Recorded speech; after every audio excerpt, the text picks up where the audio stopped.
Jesus spent a significant amount of his ministry time healing people of blindness. There are at least 7 separate instances in the Gospels of people coming to him who could not see before being with him, and then who were fully sighted after being with Jesus. Jesus is, in fact, the only one in all of the Bible who healed people of blindness. The only one who comes close to healing blindness is Ananias in Acts chapter 9. He's with Saul after Saul has had his Damascus Road experience. And Jesus is involved actually speaking to Saul and saying, "Why are you kicking against the goads? And, why are you persecuting me?" And then he's blinded. But when Ananias lays his hands on Saul's eyes, he's very clear that it's all Jesus doing this.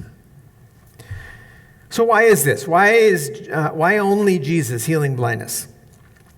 Is it because Jesus is portrayed in both the New Testament and the Old Testament as having this intimate relationship with darkness and light? You know what I'm talking about? You've heard the prophecies. The one that pops into my mind right away is Isaiah chapter 9. The oft-quoted prophecy about a child being born for us. Well, it begins in verse 2 of chapter 9 this way. The people who walked in darkness have seen what? A great light. Those who lived in a land of deep darkness, on them light has shined. And then it goes on to say, for unto us a child is born. And the New Testament witness associated with John has a lot about Jesus and light. From John chapter 1, in him was life, and the light was the light of all people. The light shines in the darkness, and the darkness did not overcome it. John 1:4. So it makes a lot of sense that a big part of Jesus' ministry would be giving the gift of light to those for whom their very existence is characterized by darkness all the time, darkness. But there are other very interesting details in this gospel event that catch my attention this morning. And this is worth our time and attention, I think. The first thing I notice about this story is that there's something going on here, something that happens that seems very uncharacteristic of Jesus. We have this picture of Jesus as the one who was available, right? Who, when people came to him, he touched them, the lepers even, and he was available to people who were outcasts, and he was just there for people. And yet, what happens here? He's portrayed in Matthew 9 as actually ignoring these 2 men.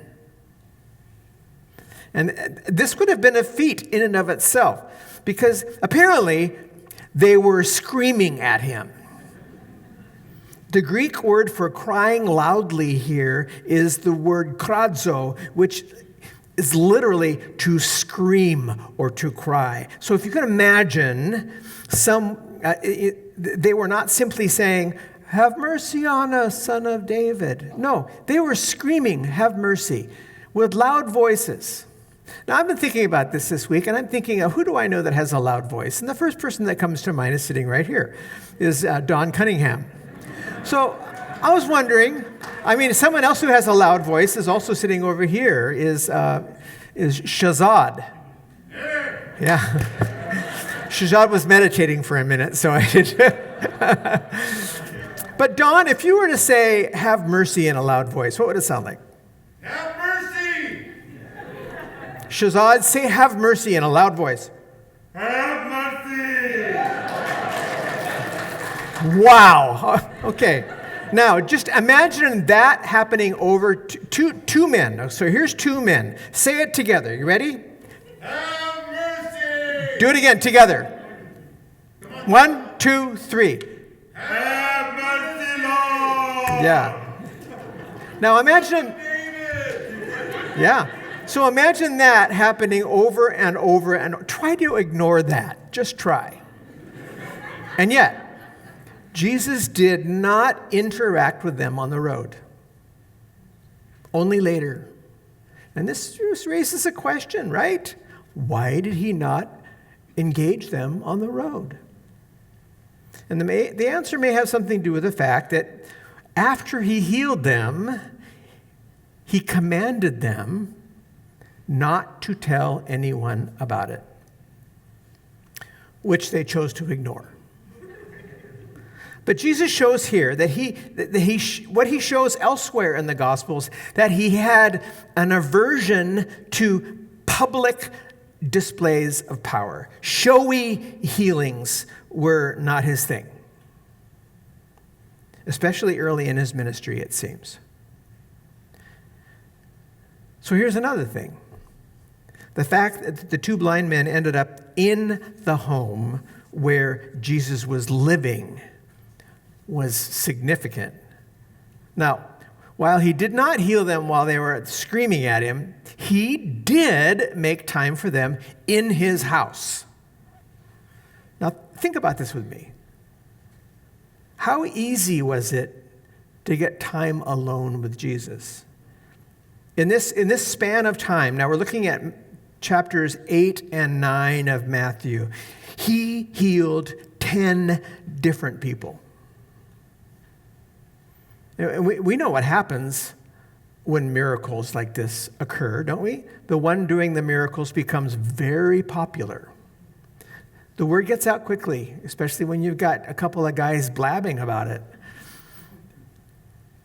Very quickly, people start showing up who need healing.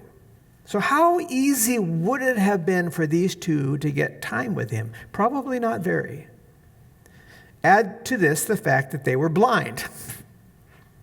And how likely is it that blind men were able to successfully pursue Jesus and then effectively corner him in his house? In all likelihood, they had to try really hard to make this happen. Is it possible that this was all part of his plan? I mean, it fits with what he asks them when they finally talk. Do you know what he asked? What did he ask them when they finally talked? Do you believe I can do this? Yes. Do you believe I'm able to do this? That was his question for them. Now, if they weren't really serious about this, would they have gone to the trouble of following after yelling out and being prevented from getting what they wanted? If they didn't really have hope that he was able, would they have the audacity to work their way into his home? And so now he asks, do you really believe I can do this? And you know how they answered. They said, yes. Why? Yes, Master. And you also know what happens next. They were healed of their blindness.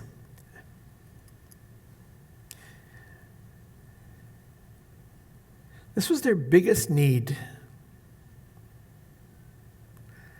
And Jesus met them there, met their need. I agree with a statement that one biblical scholar who said that nothing means more to Jesus than to be trusted.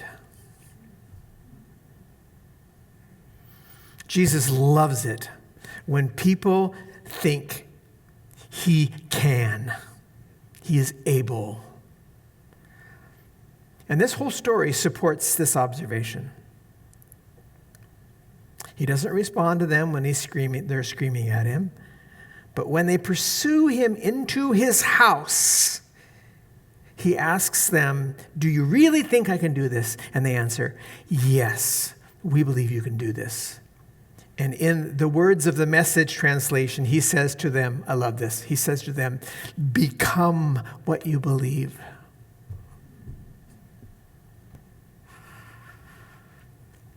So here's our question today.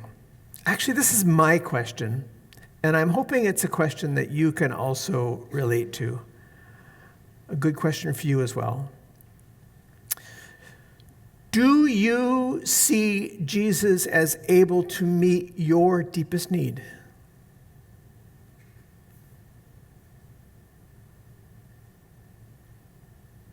What is your deepest need? Can you think about that for a moment? Is there something that comes to mind?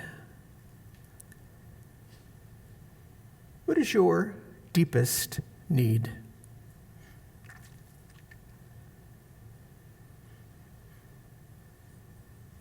Do you have it?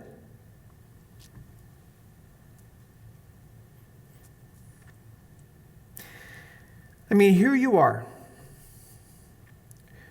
with your deepest need in mind.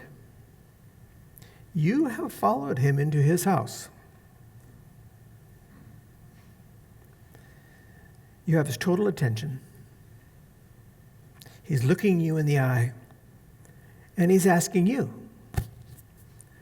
do you really believe I can do this? Your deepest need, your deepest need may be to get free from something that is slowly killing you. Something that you need to be released from because it's ruining your life and perhaps the lives of those you love. Do you really believe that Jesus can help you with it? What's your answer?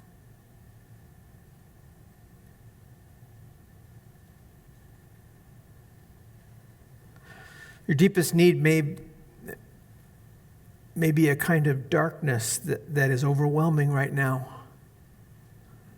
What about this? Can you trust Jesus and his ability to walk you through this? Do you believe that he is able to do this? He is, after all, the author and the creator of light in the darkness. What's your answer?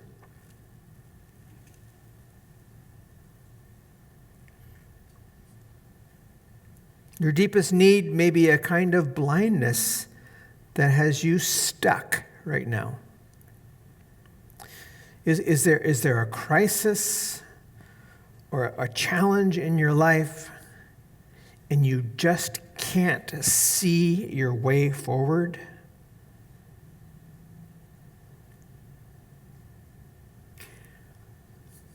Are you willing to see it another way? Are you open to a new perspective? Sometimes our blindness is due to the fact that we don't see what we expected to see. Expectations are so powerful. We don't see what we wanted to see, when the answer is right there in front of us. So here you are. You followed Jesus into his house. He's asking you if you believe he can help you with your blindness. What's your answer?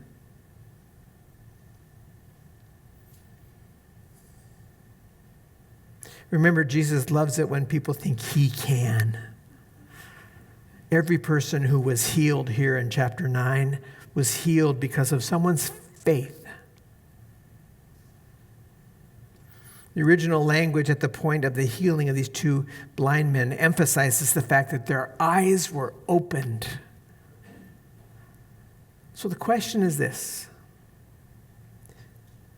do you see Jesus as able to meet your deepest need?